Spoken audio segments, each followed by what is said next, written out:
Entrepreneurship की तरफ बढ़ना चाह रहे हैं, लोग रिस्क लेना सीख चुके हैं, राइट। और मैं उनको संदेश ये भी देना चाहूंगा, जो लोग रिस्क नहीं लेते हैं, अगर उन्हें कुछ बड़ा करना है तो उनको रिस्क तो लेना ही पड़ेगा। ठीक है, कहा जा रहा है कि जितने आज रिसर्चर निकल रहे हैं उतनी जॉब्स ही नहीं है, तो क्या उनके लिए एंटरप्रेन्योरशिप एक अच्छा ऑप्शन हो सकता है? नमस्कार, मैं कौस्तुभ ओमर, संयोजक विज्ञान भारती ब्रह्मवर्त। इस ज्ञान विज्ञान संवाद पॉडकास्ट कार्यक्रम में आप सभी का हार्दिक स्वागत एवं अभिनंदन करता हूं। जैसा कि आपको मालूम है कि इस ज्ञान विज्ञान संवाद की एक सीरीज है आइडियाज टू इम्पैक्ट। इनमें से कुछ हम ऐसी पर्सनैलिटीज को आपके सामने इंट्रोड्यूस करते हैं जिन्होंने कुछ ऐसा किया है जो सामान्य लोग नहीं सोच सकते हैं। जी हाँ, आज एक ऐसी शख्सियत हमारे साथ उपस्थित है जिन्होंने एक कह सकते हैं हिंदी माध्यम के सरकारी विद्यालय से अपनी पढ़ाई लिखाई शुरू करी, लेकिन अपने ग्रेजुएशन के पहले वर्ष में ही एक कंपनी की स्थापना करी। जी हाँ, आज के समय में आप सामान्यतः बच्चों से बात करते हैं तो उनके मन में क्या रहता है कि किसी अच्छे कंपटीशन की तैयारी करके एक अच्छी सी नौकरी पाने का विचार मन में आता है। शायद उनके मन में भी ऐसा विचार आया होगा, या उनके गार्जियन का ऐसा हो सकता है प्रेशर भी रहा हो कि आपको अच्छी जॉब करनी है, बट उन्होंने ये रास्ता ना चुन के जो रास्ता चुना, आज कह सकता हूं मैं कि 11 साल बाद वो आज उस मुकाम पे पहुंच गए हैं। शायद नौकरी करते समय उस मुकाम में पहुंचने के लिए उनको जीवन भर लग जाता है। जी हाँ, मेरे साथ आज चेको के को फाउंडर सतीश चंद्रा जी उपस्थित है। सतीश चंद्रा जी की कहानी बड़ी इंटरेस्टिंग है, क्योंकि मैं पर्सनली उनसे मिला और मैंने जब बातचीत करी तो उनके जीवन के मुझे ऐसे बहुत सारे पहलू पता चले जो मुझे लगा कि आज की जनरेशन, जिसे हम लोग जेन जी जनरेशन कहते हैं, उसको जानना बहुत जरूरी है। तो ऐसे सतीश चंद्रा जी हमारे साथ यहाँ पर उपस्थित हैं। जैसा कि मैंने बताया, प्रयागराज के एक सरकारी विद्यालय से उन्होंने अपनी 12th तक की पढ़ाई करी हिंदी माध्यम से ही। फिर इसके बाद उन्होंने HBTU में केमिकल टेक्नोलॉजी से बीटेक स्टार्ट करा, और बीटेक स्टार्ट करने के साथ में ही उन्होंने सबसे पहले एक कंपनी बनाई थी पेंट की। तो आइए जानते हैं सतीश चंद्रा जी से कि उनका शुरुआती दौर कैसा रहा और कैसे उनको आइडिया आया कि मुझे इस एक कह सकते हैं कि एंटरप्रेन्योरशिप में जाना है या किसी इंडस्ट्री की शुरुआत करनी है। तो सतीश चंद्रा जी, आपका इस ज्ञान विज्ञान संवाद पॉडकास्ट प्रोग्राम में हार्दिक स्वागत एवं अभिनंदन है। तो सतीश जी, जैसा कि मैंने आपका कुछ परिचय कराया और मैं जानना चाहता हूँ कि कैसा रहा पढ़ाई के दिनों में, कैसे बहुत ब्राइट स्टूडेंट आप रहे, कहते हैं कि जो मेरिट में आने वाले थे उस तरह का उनका रहा कि एक सामान्य जैसे विद्यार्थी होता है वैसा जीवन रहा, उसके बारे में कुछ बताएं। तो सबसे पहले तो आपका बहुत बहुत धन्यवाद ये मंच देने के लिए, अपनी बात रखने के लिए। शुरुआत करता हूँ अपनी बात को। आपने जैसे बोला कि मैं मेरिटोरियस था या फिर सामान्य था, तो मैं बहुत ही सामान्य स्टूडेंट रहा हूँ अपने पूरे जीवन काल में। जितना भी मेरा पढ़ाई का वर्ष था, मैं बिल्कुल ही सामान्य था। मैं कोई टॉपर नहीं था, लेकिन मैं अपने काम से काम रखने वाला। जो मुझे जिम्मेदारी दी जाती थी, पढ़ाई की हो, दूसरे अपने पर्सनल काम हो, या फिर जैसे आपने बताया मुझे कि जैसे आपने दर्शकों को बताया कि मैंने 2011-12 में ही मैंने बिजनेस शुरू कर दिया था, तो पढ़ाई के साथ साथ मैं वहां पे भी फोकस करता था। लेकिन अगर मैंने फोकस दिया तो मैं अपना काम 100% कंप्लीट करता था। जी, तो एक बहुत अच्छी बात कोट करने की है, कई बार मैं भी अपने स्टूडेंट से शेयर करता हूँ कि बड़ा सिंपल सा रूल है कि जहां जरूरत हो वहीं बोलो, और जितना जरूरत है उतना ही बोलो। फिर कोई फर्क नहीं पड़ता आप बहुत मेरिट में आने वाले स्टूडेंट हैं कि नहीं है, लेकिन आपका जीवन को अपने आप दिशा मिलती चली जाती है। क्योंकि कई बार हम बहुत सारी एनर्जी को वेस्ट कर देते हैं अननेसेसरी बातों में, अननेसेसरी लोगों के साथ में। तो सतीश जी ने अपनी बातचीत में जैसा कि बताया कि वो भी कुछ ऐसे थे कि ज्यादा अपना लोगों से मतलब नहीं था, अपने काम से काम रखना और अपने एक सीमित लोगों के बीच में एक व्यवहार बनाना। तो बीटेक आपने केमिकल टेक्नोलॉजी से जैसे HBTU में स्टार्ट किया, तो एक जो मुझे आपसे बातचीत में पता चला कि कुछ एक पेंट का काम आपने शुरू किया था। बिल्कुल करेक्ट। वो कैसे आपके दिमाग में आया? तो क्योंकि जो मेरा बैकग्राउंड है, जो मुझे ब्रांच मिली थी HBTI कानपुर में, वो पेंट टेक्नोलॉजी थी, that comes under chemical technology only. So मुझे क्योंकि जो चीजें आती है आप बिजनेस उसी में ही कर सकते हैं, तो इसीलिए मैंने पेंट की कंपनी शुरू की थी, क्योंकि मुझे थोड़ा बहुत आइडिया हो चुका था कैसे करना है, तो इसीलिए उसी डायरेक्शन में मैंने शुरू की। तो ये जो आपने कंपनी बनाई पेंट की, तो उस समय एज सपोज आपने 2010 में आई थिंक 12th किया, तो आपकी 18 साल एज रही होगी। 11 में 19 और 20 साल के बीच में आपने एक कंपनी शुरू करी। बिल्कुल करेक्ट। तो ये एक टर्म्स होते हैं ना, कंपनी का रजिस्ट्रेशन कराना है, कुछ उसके अपने टर्म्स होते हैं ना, कुछ कॉमर्शियल टर्म्स होते हैं, कुछ रजिस्ट्रेशन वगैरह का प्रोसेस होता है, फिर इनके पीछे सबसे इम्पोर्टेंट चीज है कि फंड लगता है, बिल्कुल। सपोर्ट है। जी। ये सब कैसे मिला आपको, किसने किया, कैसे आपने स्टार्ट किया? तो उसके पहले तो आपको ये समझना पड़ेगा कि मैंने शुरुआत क्यों की। तो मेरी तो मजबूरी थी बिजनेस शुरू करना। उसका रीज़न ये है कि जैसे सारी मिडिल क्लास फैमिली का सपना होता है कि उनका बेटा या बेटी यूपीएससी आईएएस यूपीएससी की तैयारी करके आईएएस पीसीएस बने, तो उसी तरीके से मेरे मित्र माता पिता का भी यही सपना था कि मैं यूपीएससी की तैयारी करूं और जो है आईएएस आईपीएस बनूं। लेकिन फाइनेंशियल सपोर्ट इतना अच्छा था नहीं फैमिली की तरफ से, तो मजबूरी में बिजनेस शुरू किया गया। तो सर कुछ चीज़ें आपको जब आप बिजनेस शुरू करते हैं, वो भी ऐसे बैकग्राउंड के साथ, तो आपको बहुत सारी चीज़ें नहीं पता होती हैं। लेकिन जब एक बार आप मार्केट में जाते हैं तो आपको चीज़ें धीरे धीरे क्लियर होती चली जाती हैं, चाहे वो फिर वो रजिस्ट्रेशन की बात हो, चाहे वो इन्वेस्टमेंट की बात हो। क्योंकि पैसे आपके पास थे नहीं, मैंने ठान लिया था कि मुझे बिजनेस करना ही करना है। तो फिर मैंने कैसे न कैसे करके मैंने वो बिजनेस शुरू ही कर दिया था। और जैसे मैं बैचलर जो अपने कॉलेज में था, तो डिफरेंट बैकग्राउंड के लोग वहाँ पे थे, तो सबसे अपने आइडियाज को शेयर किया, जो जिससे बन पड़ा वो मदद किया उसने। तो सबका साथ मिलता गया और आगे बढ़ते गए। तो इससे पहले स्टार्टअप में जी क्या हुआ आपको? कोई प्रॉफिट हुआ या लॉस हुआ, या कह सकते हैं कि बस एक एक्सपीरियंस लिया और हो गया? जी बिल्कुल करेक्ट। तो जो पहला मेरा एक्सपीरियंस था बिजनेस का, वो ऐसा है कि जो इसके पहले भी एक स्टोरी है कि मैंने बिजनेस शुरू क्यों किया। तो जब मैं यूपीएससी की तैयारी कर रहा था, तो मेरी मुलाकात हुई दिनेश सहारा जी से, जो कि रुचि सोया के ओनर थे, और वो कॉलेज आए हुए, एलुमिनाई हैं एचबीटीआई कानपुर के, तो वो आए हुए थे, उनसे मेरी मुलाकात हुई। तो मैंने उनसे पूछा था कि मैं बिजनेस कैसे शुरू करूँ। तो उन्होंने बोला कि अगर आपको सीखना है बिजनेस या शुरू करना है, तो आपको बहुत ज़्यादा जरूरी नहीं कि आपके पास नॉलेज हो, आप मार्केट में जाइए, शुरू करिए काम, आप खुद ब खुद सीख जाएंगे। तो ये मेरी जर्नी थी। और मुझे जब मैंने बिजनेस शुरू किया, तो मैं ये सोच के नहीं शुरू किया कि मुझे फायदा होगा या नुकसान होगा। मैंने ये सोच के शुरू किया कि मुझे कुछ सीखने को मिलेगा, फायदा या नुकसान हो तो बाद में देखा जाएगा। ओके। तो कोई फायदा कोई नुकसान नहीं हुआ, ये संयोग था, मेरी अपॉर्चुनिटी थी। मैं अपने आप को भाग्यशाली मानता हूँ कि मुझे ऐसे लोग मिले जिन्होंने मेरा पूरा साथ दिया, और वो मैं बिजनेस 3 साल चलाने में सक्षम रहा। और जिस तरीके से कि जैसे पेंट मैन्युफैक्चरिंग का अगर बिजनेस देखें, तो कानपुर में बहुत सारे लोकल मैन्युफैक्चरर्स थे जिन्होंने मेरा सपोर्ट किया, पेंट बनाया मेरे लिए पैक भी किया। मेरा काम था कि उसको उठा के मार्केट में ले जाना, दुकान जाना और वहाँ पे रखवाना अपना पेंट और बेचना। मेरा इन्वेस्टमेंट पेंट को बनाने के लिए था, ना ही पैकेजिंग के लिए था। मेरी अपनी खुद की मेहनत थी, पेंट को उठाना फैक्ट्री से और मार्केट तक, दुकानों तक ले जाना और वहाँ पे रखवाना, और कंटिन्यूअसली उनके साथ फॉलो अप करना कि मार्केट में से क्या रिस्पांस आ रहा है, लोग खरीद भी रहे हैं कि नहीं खरीद रहे हैं। तो ये था, कोई प्रॉफिट कोई नुकसान नहीं हुआ। ओके, सो ये कह सकते हैं कि जैसा कि सतीश जी ने बताया कि जब उन्होंने काम शुरू किया, तो उसमें कोई ये नहीं था, हार्ड एंड फास्ट नहीं था कि मुझे इतने करोड़ बनाने हैं या मुझे उसमें बहुत बड़ी इंडस्ट्री बनानी है, बहुत पैसा कमाना है। उन्होंने सोचा कि फील्ड पे निकलेंगे, वो जाएंगे, सीखेंगे, बिल्कुल मार्केट पता करेंगे। और ये एक्सपीरियंस मुझे ऐसा लगता है कि भारतीय शिक्षा जो व्यवस्था है पूरी, वो भले ही हायर एजुकेशन की भी हो, ये बहुत लिमिटेड है, बहुत रेयर ही लोग कर पाते हैं। जबकि इसका प्रमोशन सबसे ज्यादा किया जाना चाहिए कि बच्चे पढ़ाई के अपने साथ साथ में कुछ ना कुछ ऐसा मार्केटिंग का, कुछ ना कुछ ऐसा R&D वर्क करके कुछ ना कुछ बनाए और मार्केट में लेके जाए। मुझे आज भी याद है, IIT कानपुर के एक प्रोफेसर थे, अब दुनिया में नहीं है, बट उन्होंने बड़ी एक अच्छी बात थी, वो सीधे सीधे स्ट्रेट फॉरवर्ड कहते थे कि दुनिया भर के आप रिसर्च पेपर लिखेंगे, यहाँ पब्लिश करेंगे, ये जर्नल निकालेंगे, लेकिन उन्होंने एक मटेरियल साइंस वालों से प्रश्न करा कि एक चम्मच आपसे नहीं बनती है। और बहुत बड़ी बात उन्होंने कही कि हम कितना भी रिसर्च पेपर निकाल रहे हैं, सब कुछ कर रहे हैं, बट अगर हमको हमारा प्रोडक्शन कुछ नहीं है, हमारी प्रोडक्टिविटी कुछ नहीं है, तो फिर शायद कुछ नहीं है। ये भाव प्रोफेसर से चलता है, स्टूडेंट तक आता है। विरले ही होते हैं जो काम कर पाते हैं। हालांकि सतीश जी ने उसमें सुना और एक्सपीरियंस लिया, लेकिन इस एक्सपीरियंस के बाद एक बहुत कुछ अच्छा उनके जीवन में हुआ। कैसे वो IIT कानपुर पहुंचे, वहां पर कैसे, किनसे उनका कनेक्शन हुआ, और कैसे बने वो चेको के को-फाउंडर, बताएं सतीश जी।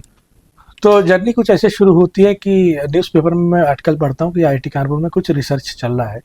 तो उसमें मुझे IIT कानपुर के प्रोफेसर हैं, प्रोफेसर दीपक गुप्ता, उनसे मुलाकात हुई। और उस मुलाकात के बाद पता चला कि हम लोग साथ में काम कर सकते हैं। तो 2016 की बात है ये। तो उनके साथ मैंने मिल के काम शुरू किया ये काम। तो उस समय क्योंकि मेरा बैकग्राउंड पेंट का था, इंक का था, केमिकल से रिलेटेड सारे प्रोजेक्ट्स चल रहे थे, तो मैंने उनके साथ काम शुरू किया। और बात यहाँ तक पहुंची कि 1 साल में ही हमने प्रोडक्ट बना दिया, 2016 से 2017 में। तो 2017 में हम लोगों ने कंपनी शुरू कर दी, और आज अगर आप देखें तो वो प्रोडक्ट मार्केट में आप कई सारे सेगमेंट्स में आपको देखने को मिलेगा। जैसे कि ई कॉमर्स सेगमेंट हो गया, आपको लुब्रिकेंट सेगमेंट में देखने को मिलेगा, आपको इलेक्ट्रिकल एंड इलेक्ट्रॉनिक्स सेगमेंट में देखने को मिलेगा, और आप और भी कई सेगमेंट टारगेट कर रहे हैं उसमें। ओके, जो मेरा अगला क्वेश्चन आने वाला है ये बहुत इंपॉर्टेंट है। अगर जब हम QR कोड्स को देखते हैं तो हमें ऐसा लगता है कि इसमें CS या IT फील्ड का ही काम होता है, पर उसमें कैसे केमिकल टेक्नोलॉजी काम करती है, इस बात को आज आप पहली बार जानने वाले हैं। सपोज करिए कि बहुत सारे QR कोड्स हैं लेकिन उनकी क्लोनिंग करी जाने लगे, और उस QR के क्लोन करके हम कुछ का कुछ करने लगे। तो आप ऐसे समझिए कि जैसे एक कोई कंपनी है, उसका QR है, उस QR में स्कैन करके हम जब पैसे भेजते हैं तो उस कंपनी को मिलते हैं, बट सब कुछ वही हो, QR ही क्लोन हो जाए तो तब क्या होगा। यानी कि जब प्रिंट करा जाता है QR में, उसमें इंक का क्या रोल होता है, उसमें केमिकल्स का क्या रोल होता है, ये जानेंगे हम सतीश जी से। तो सतीश जी, इस QR कोड के बारे में थोड़ा सा बताइए कि केमिकल टेक्नोलॉजी कैसे यहाँ पर काम करती है, और क्लोनिंग ये कितनी बड़ी समस्या हो सकती है अपने देश में, या पहले शायद ऐसा रहता रहा होगा, और किन किन समस्याओं को अब आपने समाधान किया है इस चेकों के माध्यम से। जी, मैं इसको बताता हूँ। मैं इसको बहुत ही सरल शब्दों में पहले तो आपको प्रॉब्लम समझाने की कोशिश करता हूँ आपके दर्शकों को। तो उसमें ऐसा है कि मान लीजिए कि आप एक दुकानदार के, एक शॉपकीपर के यहाँ पे गए और आपने कुछ सामान खरीदा, वहाँ पे QR कोड लगा हुआ है UPI पेमेंट के लिए, बट आपको नहीं पता वो UPI पेमेंट का जो QR कोड है वो शॉपकीपर का ही है, हाँ, या किसी और ने लगा दिया है। ठीक है, क्योंकि आप उसको देख के नहीं बता सकते, नहीं बता कि ये QR कोड या UPI का पेमेंट जो है किसको जाएगा, राइट। हालांकि आज के जमाने में उसका एक और समाधान कंपनियों ने निकाला है कि स्पीकर लगा दिया है, but most of the time वो काम नहीं करते हैं, बट फोकस करते हैं कि QR कोड में जो है उसकी डुप्लीकेसी कैसे होती है। तो अगर आप एक QR कोड है, कोई भी QR कोड है, simple, they are in 2D format, right. अगर आप उसका एक फोटोकॉपी निकालिए, 1 निकालिए या 100 निकालिए या 1 करोड़ निकालिए, आप जितने भी QR कोड आपने प्रिंट आउट लिया है, आपको आप किसी को भी स्कैन करिए, आपको रिजल्ट सेम देखने को मिलेगा। आप ओरिजिनल पे पेमेंट करिए, या फिर पेमेंट उसी आदमी को जाएगा जिससे लिंक है, या फिर जो 1 करोड़ कॉपी करने के बाद जो कॉपी निकली है फोटोकॉपी, आप उसमें स्कैन करके आप उसको पेमेंट करिए, पेमेंट भी उसी को ही जाएगा। इसका मतलब QR कोड कॉपी हो रहा है। ये बहुत ही सिंपल शब्दों में मैं बता रहा हूँ। तो प्रॉब्लम तो बड़ी है, राइट। तो इसको प्रोटेक्ट करने के लिए हम लोगों ने क्या किया, इसी QR कोड का एक 3D फॉर्मेट बना दिया। ओके, अगर आप इसका फोटो कॉपी लेने जाएंगे तो जो पैटर्न जो दिख रहे हैं QR कोड में वो तो कॉपी हो जाएंगे, लेकिन उसका जो 3D फीचर है वो आप कॉपी नहीं कर सकते। ओके, और जो 3D, जब इसको मैं 3D बोलता हूँ, जो थिकनेस है वो 70 से 100 माइक्रोन के आसपास की होती है ना। तो जो आप प्रिंटर जो नॉर्मल कमर्शियल मार्केट में अवेलेबल है, डेस्क जो ऑफिस प्रिंटर्स रहते हैं, अगर आप फोटो कॉपी लेंगे तो हार्डली वो 1 से 2 माइक्रोन का रहता है। तो डिफरेंस काफी ज्यादा है, तो उसको कॉपी कर पाना बहुत मुश्किल होता है। और हम, जो मेरी कंपनी है चेको, हमने उसमें क्या किया है कि अगर वो जो 3D फॉर्मेट है, एक तो हम उसमें चेक करते हैं कि इमेज मैचिंग उसकी ठीक से हो रही है कि नहीं हो रही है, दूसरा हम ये भी उसमें चेक करते हैं कि उसका 3D फॉर्मेट अवेलेबल है कि नहीं अवेलेबल है। अगर आपने फोटो कॉपी किया है तो 3D ऑब्वियस सी बात है नहीं अवेलेबल होगा, तो हम उसको बता देंगे कि ये फेक है। ओके जी। सो आपने समझा कि जो कैसे यहाँ पर अगर क्लोनिंग करके जो हम कुछ फीचर, जो ये QR फीचर्स होते हैं, उसको यूज कर सकते थे, और उससे कई जो है कह सकते हैं कि फ्रॉड भी होने की पॉसिबिलिटीज रहती हैं। वो सारी पॉसिबिलिटी एक तरीके से चेको ने एकदम वहां पर उसको क्लोज कर दिया। जैसा कि उन्होंने बताया 3D और 2D का डिफरेंस है, जो कुछ माइक्रोन्स में साइज होता है, उसका डिफरेंस सिंपल प्रिंटर से कर पाना आसान नहीं है, और नहीं कर सकते हैं आप।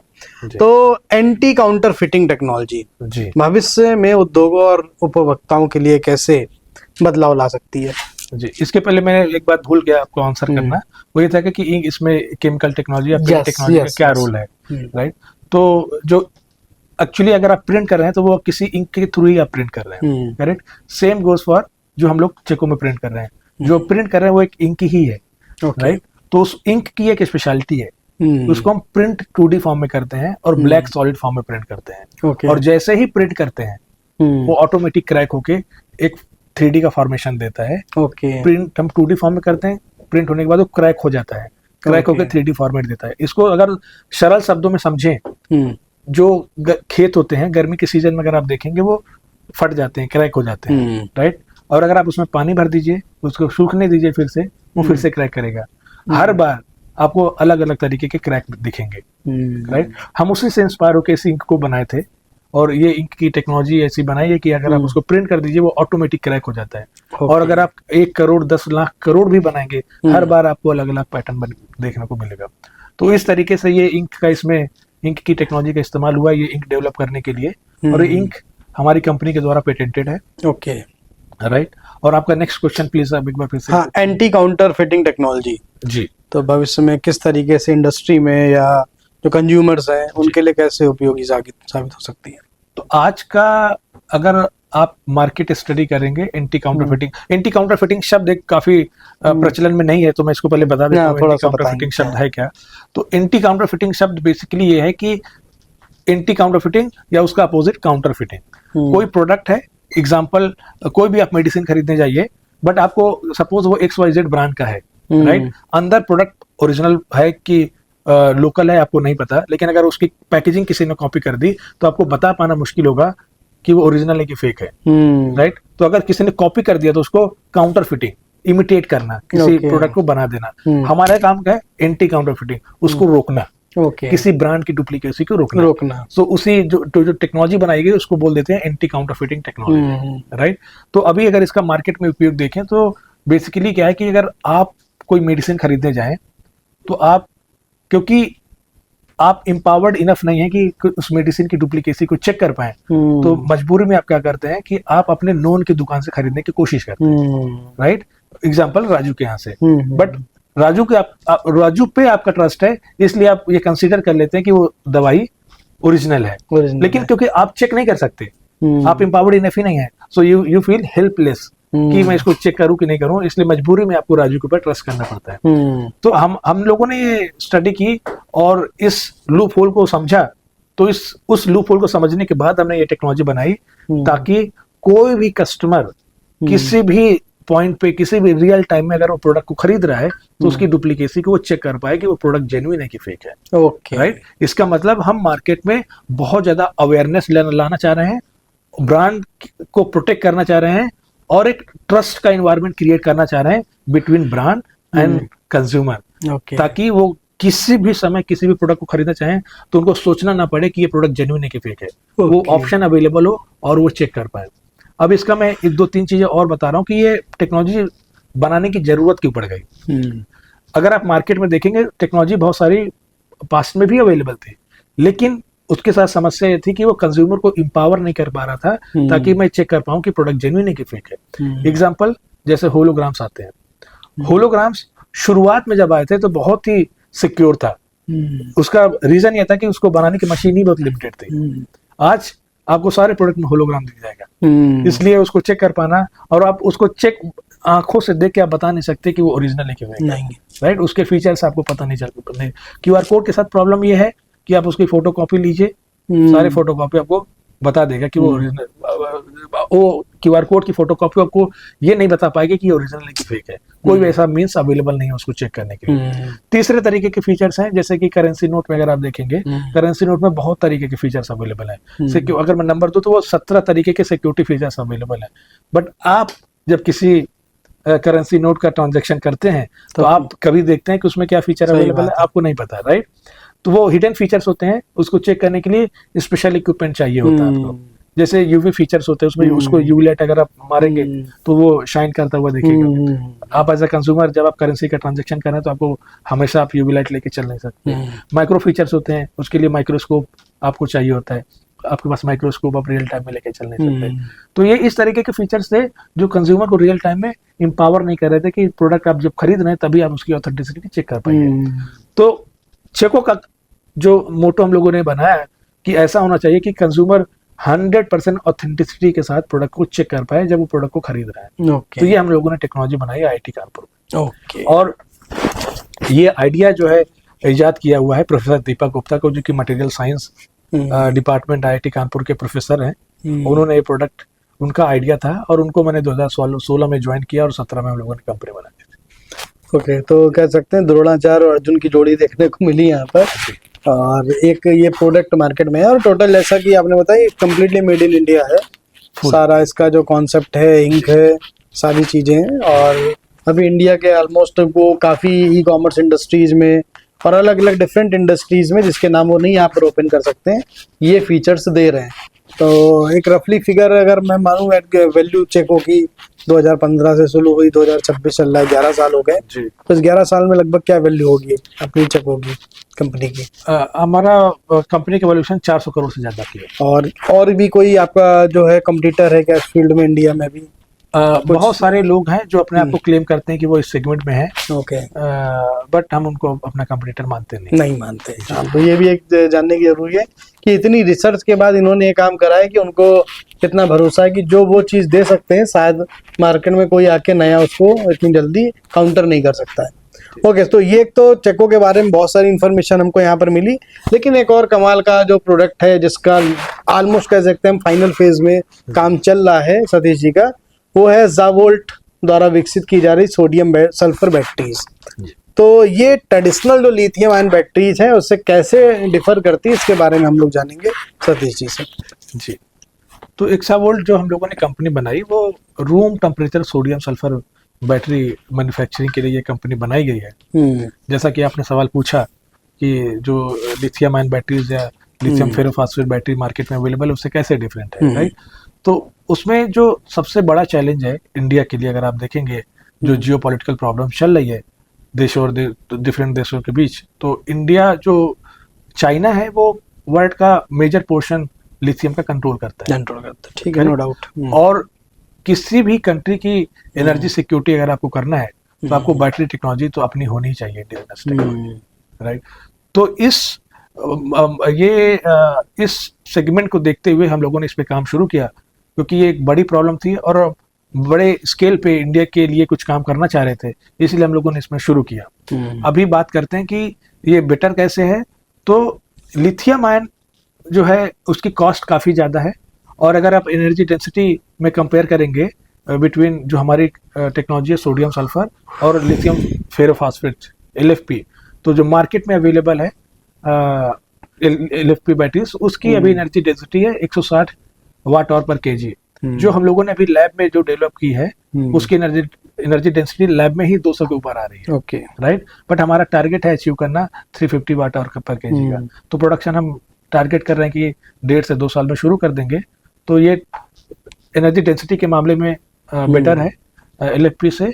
दूसरा, अगर आप देखेंगे इसका वेट भी काफ़ी कम है, ओके, LFP के कंपैरिजन में 30 to 35% कम वेट की हम बैटरी बना रहे हैं सेम एनर्जी डेंसिटी के लिए। और सारे रॉ मटेरियल्स इंडिया में अवेलेबल हैं इसके, हमें किसी कंट्री पे डिपेंड होने की जरूरत नहीं है, और 100% रिसाइकेलेबल है। जो जब आप रिसाइकल करेंगे, इससे जो मटेरियल को हम एक्सट्रैक्ट करेंगे उस मटेरियल को फिर से हम बैटरी बना लेंगे, तो बैटरी नई की नई आपको बिहेव करेंगे, जो कि लिथियम बैटरीज में नहीं होता। अगर वो बैटरी एक बार लिथियम की केस में अगर आप देखें उसको रिसाइकल करते हैं, उसमें से जो मटेरियल आप एक्सट्रैक्ट करते हैं रिसाइकल्ड मटेरियल, वो आपको उतनी एफिशिएंसी नहीं देता जितने आप नई बैटरी में एकदम रॉ फ्रेश मटेरियल इस्तेमाल करके बैटरी बनाते हैं। तो ओके, सो सतीश जी ने बहुत सारी चीजें बताई। ये एक्सावोल्ट की जब बैटरीज अवेलेबल होंगी तो I think it will be a game changer. और चूंकि जैसा कि उन्होंने बताया कि भारत की, और भारत की ही क्या दुनिया के बहुत सारे देशों की जो निर्भरता है वो काफ़ी हद तक वाकई चीन पर है, जहाँ से ये सारा जो है बैटरी जो है वो एक्सपोर्ट की जाती हैं। बट प्रॉब्लम यही है कि जब जियोपॉलिटिकल सिनारियो में चेंजेस आते हैं, जैसा कि अभी हम लोग फिलहाल पेट्रोल डीजल के केसेस में भी देख सकते हैं, तो वहाँ पर इश्यूज है। तो उस कहीं ना कहीं प्रधानमंत्री जी का जो आह्वान रहा कि हमको सेल्फ रिलायंट होना है, आत्मनिर्भर भारत के बारे में सोचना है, तो सतीश जी जैसे लोगों की वाकई में आवश्यकता है जिन्होंने एक बैटरी जो कि बहुत इंपॉर्टेंट पार्ट है उस पर काम करना शुरू किया है। और आई थिंक मुझे लगता है कि जब इनका फाइनल प्रोडक्ट मार्केट में आएगा, सो ये एक तरीके से कह सकते हैं कि भारत के लिए बहुत बड़ा गेम चेंजर साबित होने वाला है। तो अगला मेरा प्रश्न था कि भारत के ऊर्जा क्षेत्र में ग्रिड स्केल एनर्जी स्टोरेज की आवश्यकता क्यों बढ़ रही है? जी, तो इस पे मैं इसको पहले आपको ग्रिड, क्योंकि दर्शकों को जब आप ग्रिड बोलते हैं तो उनको ग्रिड ये समझ में आना बहुत जरूरी है कि ग्रिड की बात क्यों हो रही है, और इसको मैं बहुत सरल शब्दों में समझाने की कोशिश करूंगा, क्योंकि जो आपके ऑडियंस है हो सकता है उस सेगमेंट के ना हो, तो उनको ये समझना बहुत जरूरी है कि ये है क्या है, उसके बाद में आंसर देने की कोशिश करूंगा। तो इसमें ऐसा है कि जो ग्रिड, जो हम घरों में एनर्जी का इस्तेमाल कर रहे हैं, लाइट, पंखा, एसी का इस्तेमाल कर रहे हैं, तो जो जहाँ से बिजली बनती है और हमारे घर तक जो आती है, जो बीच का डिस्ट्रीब्यूशन सिस्टम है, वो सारा ग्रिड कहलाता है। ठीक, राइट। अब प्रॉब्लम ये है कि दिन के टाइम पे हम सारे लोग जो वर्किंग पीपल है वो ऑफिस में चले जाते हैं, तो डिमांड सुबह के टाइम पे कम रहती है।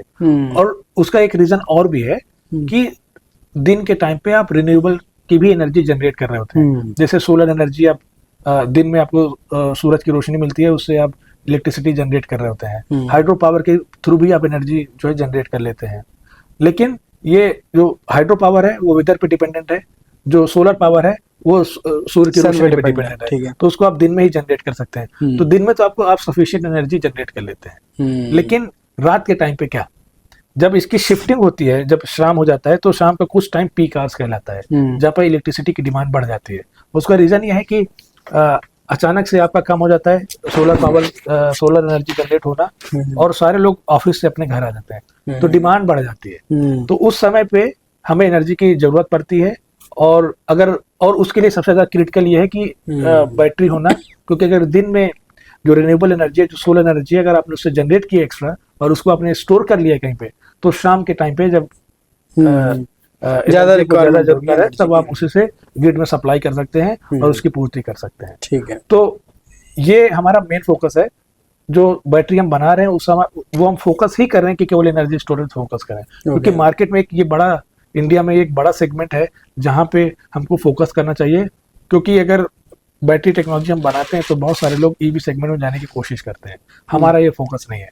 हमारा ये फोकस है कि जो गरीब इंडिया की जनता है उनको 24 घंटे इलेक्ट्रिसिटी मिलती है। राइट। तो ये फोकस है जिससे हम लार्ज स्केल पे भारत की जनता को हम टारगेट कर सकते हैं। और इसी संदर्भ में बात करें तो कुछ दिन पहले की एक न्यूज भी थी, राजस्थान में कहीं किसी सोलर पार्क में इतनी एनर्जी उन्होंने प्रोड्यूस करी, बट उस समय डिमांड नहीं थी या उनके पास स्टोरेज की क्षमता नहीं थी। बिल्कुल करेक्ट। जिस कारण वो एनर्जी एक तरीके से सकते वेस्ट हो गई। बिल्कुल। कहीं ना कहीं इनका जो कॉन्सेप्ट है अपना बैटरी सोडियम सल्फर बैटरीज बनाने का, तो मुझे लगता है क्योंकि उसकी कॉस्ट इफेक्टिवनेस भी ज्यादा होगी और इजिली अवेलेबल होगी, जो कि भारत में सब कुछ हुआ है, तो मुझे लगता है ये जो समस्याएं आने वाले समय में है ये आपको बहुत कम दिखाई पड़ेंगी। मेरा क्वेश्चन ये था कि क्लीन एनर्जी और सस्टेनेबिलिटी की फील्ड में आप सोचिए 10 सालों में इंडिया को आप कहाँ देख पा रहे हैं? इंडिया ही नहीं, पूरा वर्ल्ड जो है शिफ्ट कर रहा है। जो कन्वेंशनल एनर्जी जनरेशन सिस्टम था उसके वहां से शिफ्ट होकर रिन्यूएबल एनर्जी में शिफ्ट करना। यूरोप कंट्रीज को देखेंगे वो लगभग शिफ्ट कर गए हैं फुली रिन्यूएबल एनर्जी में। अभी हम लोग थोड़ा पीछे हैं, बट भारत की सरकार काफी प्रयास कर रही है कि हम लोग रिन्यूएबल एनर्जी में शिफ्ट हो जाएं। अगर आप देखेंगे भारत ने एक पेरिस पैक्ट साइन किया हुआ है, जिसका मकसद है कि 2070 तक हम जीरो कार्बन एमिशन कंट्री बन जाएं। इसका मतलब ये है कि जो भी fossil fuel based energy generation India में हो रही है वो बंद हो जाए और हम फुली जो है रिन्यूएबल एनर्जी में शिफ्ट हो जाए। उसके लिए हमें करना क्या पड़ेगा, हमें ज्यादा से ज्यादा सोलर पैनल्स लगाने पड़ेंगे घरों पे। राइट। और जो भी पार्क हैं वो भी सोलर पार्क हमको बनाने पड़ेंगे, क्योंकि बहुत सारी जगह खाली पड़ी है जहाँ पे सोलर पैनल्स लगवाने पड़ेंगे। बट उसके साथ समस्या ये है कि आप एनर्जी दिन में जनरेट तो कर लेंगे, उसको स्टोर कहाँ पे करेंगे? अब जो बैटरी आज की समय में अवेलेबल है उसके लिए आपको चाइना पे डिपेंड होना पड़ता है। राइट। तो हमको अपनी खुद की एनर्जी इंडिपेंडेंस तो चाहिए ही चाहिए थी। उसके लिए सोडियम सल्फर टेक्नोलॉजी हम लोग बना दिए हैं। ओके, ठीक है। अब इसमें मैं ये देखता हूँ कि जैसे जैसे हम लोग 2017 पेरिस पैक्ट की तरफ बढ़ेंगे वैसे वैसे बैटरी की डिमांड बढ़ती जाएगी। ठीक है। अगर अब मैं आपको इसका स्केल बताना चाहूँ तो भारत के दो बड़े राज्य हैं, झारखंड और छत्तीसगढ़, कोयले पे डिपेंड करता है, कोयला माइनिंग पे। राइट। तो पेरिस पैक्ट का मतलब ही यही होगा कि कोयला की माइनिंग बंद हो जाए, उससे इलेक्ट्रिसिटी जनरेशन, उससे बहुत ज्यादा पॉल्यूशन होता है, वो सारा बंद होगा। उसके लिए आपको शिफ्ट करना पड़ेगा जो है ये रिन्यूएबल एनर्जी में।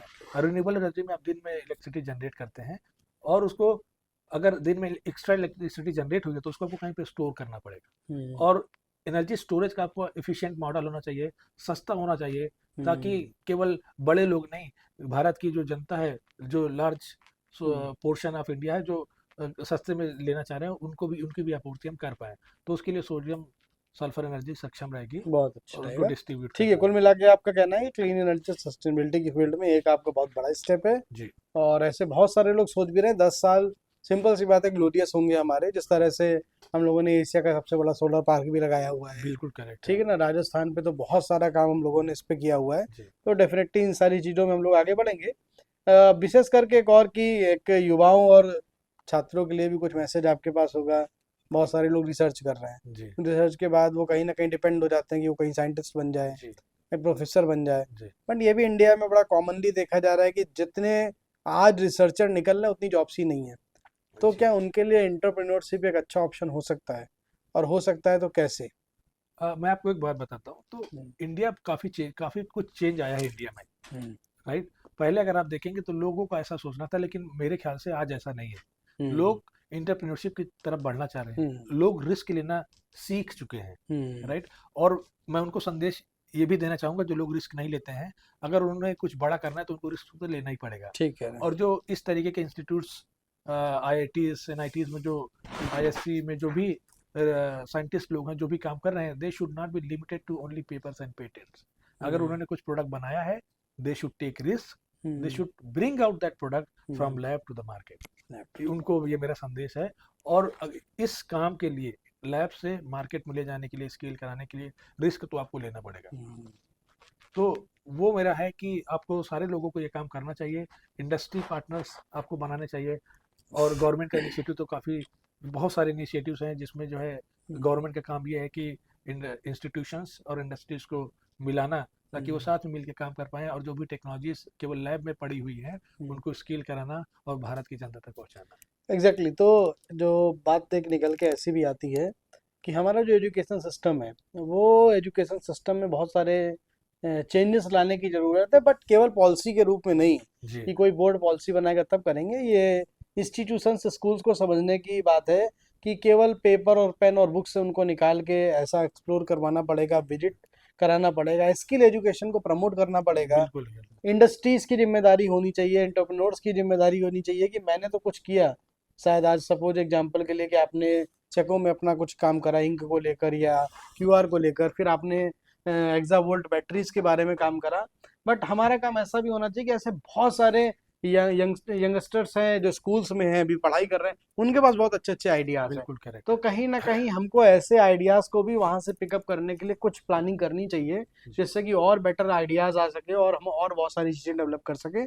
तो एक बहुत इंपॉर्टेंट चीज है, और ये थोड़ा रिलैक्सिंग बात भी हो सकती है कि आपकी भी एक पूरी जर्नी है। जी बहुत सारे लोग मिले होंगे, जी बहुत सारा सपोर्ट मिला होगा, जी दोस्त रहे होंगे, मौज मस्ती भी हुई होगी। जी फिर कभी ना कभी एक लाइफ में टर्निंग पॉइंट आया होगा जी जिसने बहुत कुछ बदल जी दिया। ऐसा लगा कि नहीं, जो कर रहे हैं वो ठीक नहीं है, अभी ये यहाँ से कुछ अलग सोचना पड़ेगा। जी। कैसे मोटिवेट करा आपके दोस्तों ने, उनसे किस तरह से हेल्प मिला, कैसे रहा आपका पूरा अभी तक का, मैं लाइफ की जर्नी की बात करूँ तो? ऐसा कोई यू टर्न तो नहीं है, हम्म। कोई ऐसा turning turning point. Turning point तो मेरे लिए नहीं है कि हम्म, वहाँ से मेरी जर्नी चेंज हो गई। हम्म, जैसा कि मैंने बताया था कि जब बिजनेस, उसको टर्निंग पॉइंट बोल सकते हैं कि हाँ ठीक शिफ्ट है। होना गवर्नमेंट से। हम्म, लेकिन जो मेरा फ्रेंड सर्कल था वो सारे लोग इसी इन्वायरमेंट के ही हैं। तो हम्म, आपको वो सीखने की चीज़ें मिलती रहती हैं कंटिन्यूअसली। दोस्तों हम्म, का जो संगति है हमारे दोस्तों की, जो हम्म, दोस्तों का सर्कल है वो ऐसा है ही। तो हम्म, कंटिन्यूअसली सबसे सीखने, वो हमसे कुछ सीखते हैं, हम उनसे हम्म, कुछ सीखते हैं। तो ये तो जर्नी है पूरी। और हम्म, ये ऐसा सोचने की जरूरत नहीं है कि हमको बड़ा करना है छोटा करना है, हमें तो अपना काम करते रहना है। बिल्कुल ठीक कह रहे कुछ हैं। करना है और बड़ा करना है, जिससे हम्म, सोसाइटी, एक large hmm, portion of society को हम हम्म, सुविधा दिला पाएँ, किसी भी हम्म, सेगमेंट में हो। हमको हम्म, बड़ी प्रॉब्लम पकड़नी चाहिए और उसको सॉल्व करनी चाहिए। बिल्कुल। जी तो एक और एक तरीके से फाइनल क्वेश्चन है ये। हम आईआईटी कानपुर में हैं आज, जी और आईआईटी कानपुर का इंक्यूबेशन सिस्टम, और जी यहाँ पर किन लोगों को आप बताना, नाम लेना चाहेंगे जिन लोगों की जिन्होंने शायद आपको लाइफ में सपोर्ट किया होगा? जी आपके मित्र हो सकते हैं, जी आपके प्रोफेसर्स हो सकते जी हैं। जी। तो कौन कौन लोगों ने आपको यहाँ से सहयोग करा, और कैसा इंक्यूबेशन का क्या माहौल है यहाँ पर, किस तरह का सपोर्ट मिलता है? मैं आज जो कुछ भी हूँ उनका, उसका पूरा क्रेडिट जो है मैं प्रोफेसर दीपक गुप्ता को देना चाहूँगा। जी। है ना। तो मेरी बहुत सारा सपोर्ट उनका रहा है मेरी लाइफ में। और आज मैं एनर्जी सेगमेंट में जो भी शुरू कर पा रहा हूँ, सारी उन्हीं की देन है, उन्हीं से सारी कुछ सीखा हुआ है। और आज भी उन उन जब भी मुझे कुछ ज़रूरत पड़ती है तो मैं उन्हीं के पास ही जाता हूँ, तो हमेशा अवेलेबल रहते हैं। बाकी मेरे दोस्त हैं, आईआईटी में बहुत सारे हैं, शिवम त्रिवेदी हैं हमारे दोस्त, मधु हैं, प्रणव अस्थाना है, तो बहुत सारे हमारे दोस्त हैं जो कि जिनसे जब भी कुछ ज़रूरत पड़ी है वो हमेशा हमारे लिए अवेलेबल रहे हैं। और अगर बात करें आप इंक्यूबेशन सेंटर की, तो आईआईटी कानपुर का इंक्यूबेशन सेंटर तो बहुत ही बढ़िया है। आपको जिस भी तरीके की मेंटरशिप चाहिए, आपको इन्वेस्टमेंट चाहिए, आपको लैब सपोर्ट चाहिए, सारा कुछ अवेलेबल है। और टीम बहुत ही फ्लेक्सिबल है, आप कभी भी आप अप्रोच करिए, they are very flexible and friendly. आपको हर तरीके की support IIT Kanpur. So I am very, in this case I am very lucky, I consider myself very lucky कि मुझे ऐसे लोग मिले, ऐसे लोगों का साथ मिला। But apart from it, my full credit goes to professor Deepak Gupta, जो भी मैं आया। ओके, सो अगर मैं बात करूँ कि सोशल मीडिया के किस प्लेटफॉर्म पे आप अवेलेबल हैं, अगर मान लेते हैं हमारे कोई दर्शक में से कोई कुछ पूछना चाहता है, कुछ शेयर करना चाहता है, तो कहाँ पर वो आपको कनेक्ट कर सकते हैं? लिंक्डइन पे मैं हमेशा एक्टिव रहता हूँ, क्योंकि लिंक्डइन बहुत ही प्रोफेशनल प्लेटफॉर्म है। और वहाँ पे कुछ भी, कोई किसी को भी कनेक्ट करो, हम किसी भी समय बात कर सकते हैं, किसी okay, ji. So thank you Satish ji. और एक बहुत अच्छी आज हम लोगों ने यहाँ पर जर्नी सुनी है। कुछ जब मैं ऐसा सुनता हूँ तो मुझे कुछ बहुत सारी ऐसी स्टोरीज ध्यान में आती हैं जिन्होंने कहीं ना कहीं इंडिया की दिशा और दशा बदलने का काम किया है। ऐसे एक स्टोरी है जमशेदजी टाटा की और स्वामी विवेकानंद जी की। स्टोरी कुछ इस तरह की है कि एक बार स्वामी विवेकानंद जी ट्रैवल कर रहे थे और उस ट्रैवलिंग के दौरान उसी जहाज पे, शिप में जमशेदजी टाटा भी सवार थे।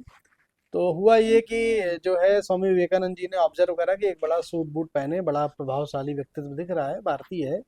तो स्वाभाविक रूप से विवेकानंद जी के कह सकते हैं कि जो है आदत में शामिल था कि वो ऐसे लोगों से अपनी तरफ से बात करते थे। जमशेदजी टाटा से उनका परिचय पूछा और बातचीत के दौरान जमशेदजी टाटा ने बताया कि वो अपना कुछ उनका स्टील का जो कारोबार है भारत में, उसके लिए जो मशीनरी है वो ये यूके से आती है, वहाँ पर जा रहे हैं मीटिंग के लिए। तो विवेकानंद जी ने एक प्रश्न किया कि ऐसे कब तक चलेगा भारत में? आप मशीनें भी बाहर से लाएंगे, फिर यहाँ पर काम होगा, फिर उनके इंजीनियर्स भी बाहर से ही बुलाएंगे, यानी कि हम कह सकते हैं कि उन्होंने कहीं ना कहीं प्रश्न छोड़ा कि हम आत्मनिर्भर कैसे बनेंगे। तो उन्होंने इसके लिए जमशेदजी टाटा को एक सजेशन दिया कि भारत में ही एक ऐसे शोध संस्थान की स्थापना करनी पड़ेगी जो पूरा का पूरा एक इकोसिस्टम डेवलप कर सके, एजुकेशन, रिसर्च और फिर इंडस्ट्री तक ले जा सके। जमशेदजी टाटा को ये बात क्लिक कर गई। इसके बाद में कालांतर में ना स्वामी विवेकानंद जी रहे, ना जमशेदजी टाटा रहे, लेकिन आईआईएससी बेंगलोर की जो स्थापना वो स्वामी विवेकानंद जी और जमशेदजी टाटा की प्रेरणा से हुई। कह सकते हैं भारत का जो सबसे पहला जो शोध संस्थान है, जिसे Indian institute of sciences Bangalore कहते हैं, वो कहीं ना कहीं स्वामी विवेकानंद जी और जमशेदजी टाटा की प्रेरणा से प्रारंभ हुआ।